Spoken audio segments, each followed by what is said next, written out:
all of you are fine. In the previous lecture, you have studied what is Gauss's law and also its two application. In this lecture, we will study third application of Gauss's law, which is electric intensity between two oppositely charged plates. How we can find the electric field intensity? For this purpose, we use following steps, and I have write all the steps there. First of all, we have to imagine a Gaussian surface. Then find flux and apply Gauss's law. And for this purpose, we use oppositely charged parallel plates and find the electric field intensity. अब आप ये देख रहे हैं कि हमारे पास दो charge parallel plates है, ये पॉजिटिव प्लेट है और ये वाली कौन सी प्लेट है, नेगेटिव प्लेट है। अब इससे पहले लेक्चर्स के अंदर आप लोगों ने ये देखा होगा कि जो पॉजिटिव चार्जेस है वहाँ से जो इलेक्ट्रिक लाइंस ऑफ फोर्सेस है वो ओरिजिनेट होती हैं और जो नेगेटिव चार्जेस है वहाँ पे जो क्या जाके टर्मिनेट होती हैं। तो आप देखें यहाँ से ये इलेक्ट्रिक लाइंस ऑफ फोर्सेस निकल रही हैं और नेगेटिव प्लेट पर जाकर ये टर्मिनेट हो रही है। अब हम इलेक्ट्रिक फील्ड इंटेंसिटी को फाइंड करने के लिए सबसे पहले गॉसियन सरफेस को यहाँ पे हम लेंगे। तो यहाँ पे आप एक इमेजिन गॉसियन सरफेस ले रहे हैं। अब गॉसियन सरफेस क्या होगा? गॉसियन सरफेस बेसिकली एक क्लोज सरफेस है जिसके जरिए से हम क्या करेंगे कि गॉसियन लॉ को अप्लाई करेंगे और यहाँ पे इलेक्ट्रिक फील्ड इंटेंसिटी को फाइंड करेंगे। तो यहाँ पे हमने एक गॉसियन सरफेस ली जो आपके सामने नजर आ रही है। इसकी चार सरफेसेस है, ये सरफेस S1 है, ये वाली S2 है, ये वाली S3 और ये वाली सरफेस S4 होगी। लेकिन ये सरफेस S4 यहाँ पे कंसीडर नहीं हो रही है क्योंकि यहाँ पे चार्ज के अंदर नहीं आ रही है। तो सबसे पहला काम, किसी भी एप्लीकेशन आप जब गॉसियन लॉ की अप्लाई करेंगे तो आपको सबसे पहला जो काम करना होगा वो गॉसियन सरफेस को लेना होगा। तो हमने ये गॉसियन सरफेस को यहाँ पे इमेजिन कर लिया है। दूसरा देखें कि हम क्या चीज फाइंड कर रहे हैं, फ्लक्स फाइंड करेंगे। तो फ्लक्स फाइंड करने के लिए हमारे पास कितनी सरफेसेस है? एक S1 सरफेस है, एक S2 सरफेस है, एक S3 सरफेस है।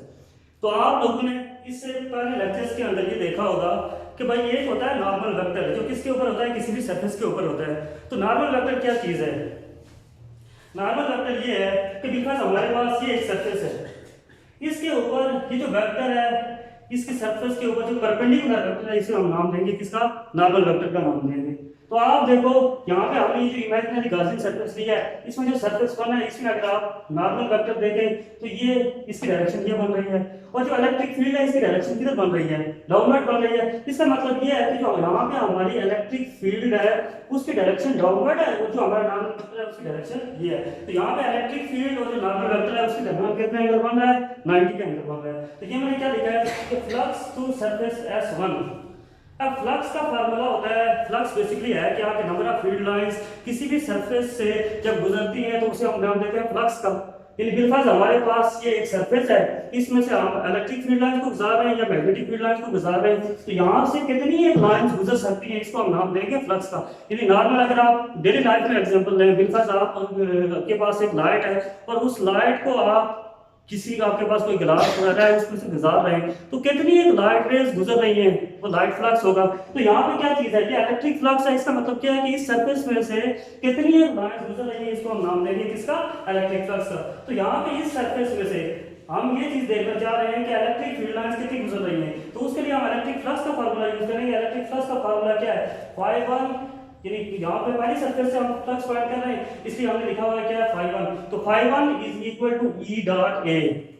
अब E डॉट A मैंने लिखा हुआ है और साथ में यहाँ पे मैंने क्या लिखे हुए हैं? ऊपर वेक्टर्स दिए हुए हैं। यानी इसका मतलब क्या, ये कौन सी फॉर्म है? वेक्टर फॉर्म है। तो दो वेक्टर्स का डॉट प्रोडक्ट एक स्केलर होता है। तो यहाँ पे फ्लक्स के ऊपर मैंने कोई वेक्टर साइन नहीं दिया बल्कि यहाँ पे किसके ऊपर दिया हुआ है? इलेक्ट्रिक फील्ड के ऊपर और एरिया के ऊपर। अब डॉट प्रोडक्ट को जब इसकी हम मैग्नीट्यूड फॉर्म लिखते हैं तो वो फॉर्म कौन सी बनती है कि इस डॉट को कन्वर्ट करते हैं हम किसके अंदर? cos के अंदर। तो यहाँ पे आ जाएगा φ1 is equal to EA cos of theta. अब ये जो cos थीटा मैंने लिखा है ये थीटा किसके दरमियान आ रहा है? ये एंगल आ रहा है बेसिकली इलेक्ट्रिक फील्ड और एरिया के दरमियान। इसका मतलब यहाँ से अगर आप देखो तो ये जो इलेक्ट्रिक फील्ड है ये डाउनवर्ड जा रही है और इसका एरिया वेक्टर यहाँ है। तो इन दोनों के दरमियान अगर आप एंगल देखो तो ये 90 का एंगल बन रहा है। तो ये मैंने लिखा है hence theta is equal to 90 degree. तो ये आ रहा है क्या? φ1 is equal to EA cos 90 degree. तो अब आप लोगों को इस बारे में इंफॉर्मेशन होगी, मैथमेटिक्स में आपने पढ़ा होगा कि cos 0 1 के इक्वल होता है और cos 90 किसके इक्वल होता है 0 के इक्वल। तो यहाँ पे मैंने लिखा है कि cos 90 किसके इक्वल है 0 के, तो phi 1 EA into cos 90 की जगह मैंने क्या लिख लिया है 0। तो EA को किसी भी चीज को 0 से मल्टीप्लाई करोगे तो क्या हो जाती है 0, तो यहाँ पे हमारे phi 1 की वैल्यू आ गई है 0। सिमिलरली आप देखो ये वाली सरफेस क्या है S2 सरफेस है, और S2 सरफेस देखो तो ये जो इसके ऊपर नॉर्मल वेक्टर मैंने इस सरफेस के ऊपर ड्रा किया, दोबारा मैं आपको समझा देता हूँ कि नॉर्मल वेक्टर क्या है। कि किसी भी सरफेस के ऊपर जो वेक्टर परपेंडिकुलर होगा उसे हम नाम देंगे किसका नॉर्मल वेक्टर का। तो ये जो एरिया वेक्टर है हकीकत में जो नॉर्मल वेक्टर है इसकी डायरेक्शन क्या है डाउनवर्ड, और अगर आप देखो तो ये जो इलेक्ट्रिक फील्ड है ये भी डाउनवर्ड है। इसका मतलब ये है कि इलेक्ट्रिक फील्ड भी उसी डायरेक्शन में है और जो एरिया वेक्टर है वो भी उसी डायरेक्शन में है। तो जब दो चीजें पैरेलल होती हैं तो उनके दरमियान जो एंगल बन रहा होता है वो कितने का बन रहा होता है क्या कहते हैं 0 का बन रहा होता है। तो यहाँ पे फ्लक्स जब हम S2 से फाइंड करेंगे तो हम वही रिलेशन यूज करेंगे जो S1 के लिए था। यहाँ पे जस्ट हमने क्या किया सब्सक्रिप्ट चेंज किया, वो सब्सक्रिप्ट क्या 2, तो यहाँ पे आ गया phi 2 is equal to E dot A। और जब डॉट को मैग्नीट्यूड की फॉर्म में लेके जाएंगे किसी चीज को यानी वेक्टर से मैग्नीट्यूड फॉर्म या स्केलर फॉर्म में लेके जाएंगे तो हमारे पास आ जाएगा phi 2 is equal to EA cos theta. अब अभी मैंने आपको बताया कि इसके दरमियान एंगल कितना बन रहा है, इलेक्ट्रिक फील्ड भी डाउनवर्ड है और साथ में क्या चीज है एरिया वेक्टर भी डाउनवर्ड है। जब दो चीजें पैरेलल है इसका मतलब एंगल कितना बन रहा है 0 डिग्री। तो हम यहाँ पे लिखेंगे E और A के दरमियान एंगल 0 है, तो हमारे पास आ जाएगा EA cos थीटा की जगह cos 0 डिग्री। और cos 0 किसके इक्वल होता है 1 के इक्वल होता है। इसका मतलब हमारे पास phi 2 की वैल्यू क्या आ गई, यहाँ पे 1 लिखा EA मल्टीप्लाई बाय 1 तो phi 2 की वैल्यू EA आ गई। यानी हमने S1 से भी फ्लक्स फाइंड कर लिया और वहां से भी फाइंड कर लिया, S2 से भी फ्लक्स फाइंड कर लिया। अब S3 से इनकी जो तीसरी सरफेस है, ये जो गॉसियन सरफेस हमने कंसीडर की थी, इसकी जो तीसरी साइड है यहां से हम फाइंड करना चाह रहे हैं फ्लक्स। तो हमारे पास इस सरफेस में अगर आप देखो तो इलेक्ट्रिक फील्ड ये जो मैंने ब्लू के अंदर लिखा हुआ है ये जो लाइंस लगाई हुई है ये हमें ये बता रही है कि इलेक्ट्रिक फील्ड की जो डायरेक्शन है वो क्या है डाउनवर्ड है, यानी पॉजिटिव से नेगेटिव की तरफ जा रहा है। पॉजिटिव से ये निकल रही है और किधर जा रही है नेगेटिव की तरफ। तो इसकी इलेक्ट्रिक फील्ड की डायरेक्शन डाउनवर्ड। और ये जो मैंने ब्लैक में बनाया हुआ है ये बेसिकली एरिया वेक्टर को रिप्रेजेंट कर रहा है। तो एरिया वेक्टर की डायरेक्शन ये है। तो आप फिर देखो ये एंगल कितना बन रहा है 90 डिग्री। तो एंगल जब 90 डिग्री बन रहा है इसका मतलब क्या है कि हम फिर S3 से जब फ्लक्स फाइंड करेंगे उसी तरह रिलेशन यूज करेंगे कि phi 3 is equal to E dot A। और डॉट से जब हम इसको मैग्नीट्यूड पे लेके जाएंगे फिर cos थीटा यूज करेंगे phi 3 is equal to EA cos theta. Theta is equal to 90 degree का मतलब कैसे है कि ये 90 डिग्री उसी सूरत में है कि यहां से आप देखो तो ये एंगल कितना बन रहा है 90 का एंगल बन रहा है। तो phi 3 is equal to EA into cos 90 की जगह मैंने क्या लिखा है 0, यानी cos 0 की वैल्यू 1 है, cos 90 की वैल्यू क्या है 0। तो हमने cos 90 की जगह इसकी वैल्यू 0 रखी तो phi 3 की वैल्यू 0। इसका मतलब ये है कि जो S1 सरफेस है उसमें से भी जो फ्लक्स पास हो रहा है वो 0 है और S3 सरफेस में से भी जो फ्लक्स पास हो रहा है वो भी क्या है 0। नेट वैल्यू क्या कौन सी सरफेस दे रही है S2। तो हमें क्या करना है कि टोटल फ्लक्स फाइंड करना है, किसी एक खास सरफेस से तो नहीं फाइंड करना।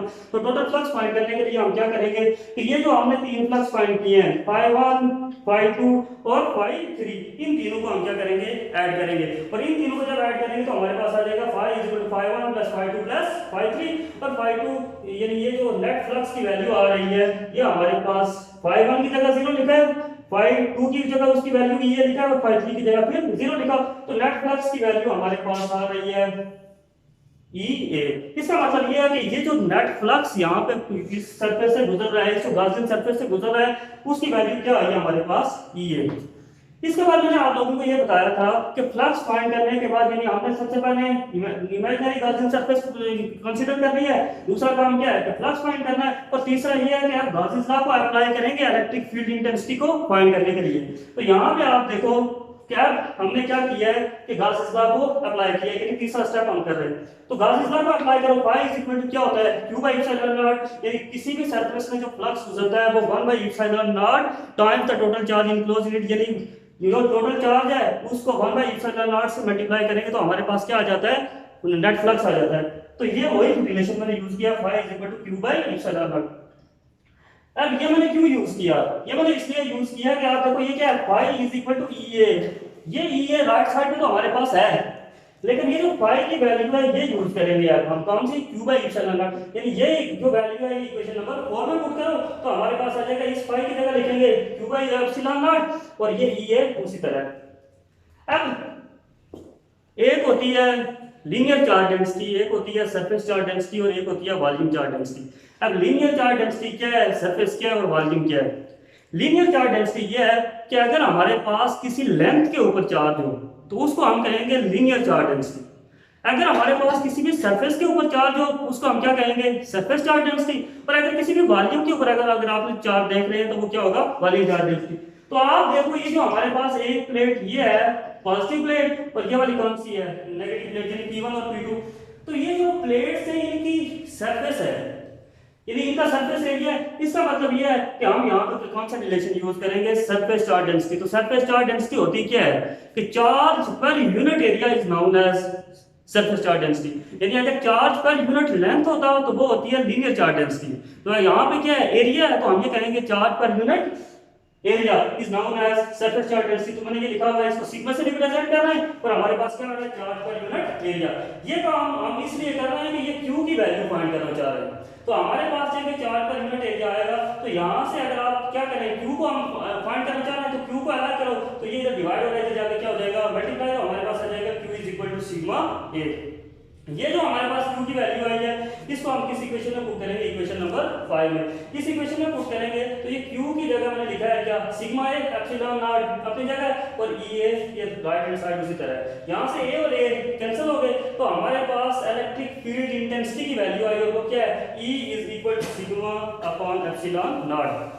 ये जो हमारे पास वैल्यू आई है ये कौन सी है, E is equal to sigma upon epsilon naught. ये हमें क्या बता रही है, ये हमें ये बता रही है कि जो इलेक्ट्रिक फील्ड इंटेंसिटी है ये किस चीज पे डिपेंड कर रही है। तो आप देखो एक तो सरफेस चार्ज डेंसिटी पे डिपेंड कर रही है और दूसरा किस चीज पे डिपेंड कर रही है, उस मीडियम पे डिपेंड कर रही है जो इन प्लेट्स के दरमियान में होगा। इसका मतलब ये है कि एक तो परमिटिविटी ऑफ फ्री स्पेस, आपने सुना होगा कि भाई की परमिटिविटी ऑफ फ्री स्पेस का मतलब कि भाई कोई भी जो स्पेस है उसमें से नंबर ऑफ लाइंस कितनी गुजर सकती है, परमिट का मतलब इजाजत देना होता है। तो ये क्या रहा है कि ये तो मीडियम पे डिपेंड कर रहा है और दूसरा किस पे डिपेंड कर रहा है, सरफेस चार्ज डेंसिटी पे। तो यहाँ पे अगर हम इसकी वेक्टर फॉर्म देखें, वेक्टर फॉर्म का मतलब क्यों, वेक्टर फॉर्म में हम इसलिए यूज कर रहे हैं कि इलेक्ट्रिक फील्ड इंटेंसिटी एक वेक्टर। तो यहाँ से जो इसकी डायरेक्शन है ये किधर से है, पॉजिटिव से नेगेटिव की तरफ है। तो इसकी डायरेक्शन को शो करने के लिए अगर हम इसको वेक्टर फॉर्म में लिखें तो साथ में हम क्या लगाएंगे, r यूनिट वेक्टर। तो इसका मैं दोबारा से एक क्या कहते हैं शॉर्ट रिव्यू दे देता हूँ आपको ताकि आपको समझ आ जाए। तो यहाँ पे ये है कि क्या करेंगे हम, सबसे पहला काम कि जब भी आप क्या करें, गॉस लॉ को अप्लाई करें यानी उसकी एप्लीकेशन में, तो आपके 3 स्टेप्स ध्यान में रखेंगे तो आपको कोई मुश्किल नहीं होगी। पहली चीज क्या है कि आप गॉस लॉ को अप्लाई करो, ये क्या कहते हैं गॉसियन सरफेस को लो, दूसरा फ्लक्स को फाइंड करो, तीसरा गॉस लॉ को अप्लाई करो। तो इसमें जो चीज मेन समझने की है वो ये है कि एक तो आपने गॉसियन सरफेस ले ली, अब इस गॉसियन सरफेस में जो यूनिट वेक्टर है वो अहमियत का अमल है कि सरफेस हमारी ये S2 है तो इसमें जो यूनिट वेक्टर है वो इस तरफ है और इलेक्ट्रिक फील्ड की डायरेक्शन डाउनवर्ड है। ये एंगल कितना बना रहा है, 90। इसमें अगर आप देखो तो ये एंगल कितना बना रहा है, इलेक्ट्रिक फील्ड भी उसी डायरेक्शन में है, एरिया भी उसी डायरेक्शन में है, ये एंगल कितना बना रहा है, 0। और इसमें अगर आप देखो तो ये क्या है कि यूनिट वेक्टर इस तरफ और इलेक्ट्रिक फील्ड की डायरेक्शन डाउनवर्ड, इसका मतलब एंगल बना रहा है 90। अब यहाँ पे एक क्वेश्चन मुझे हेड होता है कि इस सरफेस का हमने फ्लक्स नहीं फाइंड किया, क्यों। तो आप देखो क्या यहाँ पे कोई चार्ज मौजूद है, क्या यहाँ पे कोई फ्लक्स जा रहा है, फ्लक्स तो हमेशा पॉजिटिव से क्या जा रहा है, ये पॉजिटिव से ओरिएंटेड हो रहा है और टर्मिनेट किधर हो रहा है, नेगेटिव की तरफ। तो यहाँ पे कोई फ्लक्स मौजूद नहीं है इसलिए हमने इस सरफेस का फ्लक्स फाइंड नहीं किया। तो बाकी आप सिर्फ ये रिलेशन याद करें, phi = E डॉट A, और ये हर एक यानी साइड के ऊपर यही रिलेशन अप्लाई होगा। साथ में सिर्फ क्या चीज चेंज हो रही है, इलेक्ट्रिक फील्ड इंटेंसिटी और एरिया के दरमियान जो एंगल है सिर्फ उसकी वैल्यू चेंज हो रही है। तो आप ये लेक्चर क्या कहते हैं इसको पास करके देखें, जहां पे समझ नहीं आती है दोबारा इसको देखें तो आपको ये चीजें समझ आएंगी।